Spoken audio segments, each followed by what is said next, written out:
We told you about Pelé, the barefoot boy who stuffed the stock with newspaper and became the greatest player who ever lived. We told you about Maradona, who cheated and scored the goal of the century in the same game, 4 minutes apart. We told you about Rashidi Yekini, who held the net and wept for Nigeria's first ever World Cup goal and died alone before his country gave him his flowers.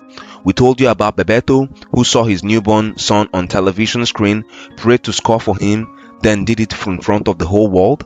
We told you about Cafu, who 9 clubs rejected and who wrote 100% Jardim Iron under his shirt when he lifted the World Cup trophy as a Brazilian captain. We told you about Dibu Martínez, who watched the 2014 World Cup final at the barbecue and won the 2022 World Cup in his hands. We told you about Roger Milla, retired on a tropical island when his president called. He answered and scored 4 goals off the bench at 38 years old. We told you about Vozinha, the 40-year-old goalkeeper nobody had ever heard of, who stood at his goalpost after drawing with Spain and wept for grandparents who never got to see it. We told you about JJ Okocha, who took his brother's invitation, walked into a German football club and said, "I'm here in my brother's place," and built one of the greatest careers in African football history.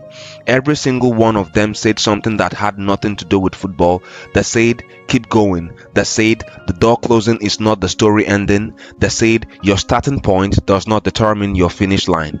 This has been Road to Fame 39-day World Cup series.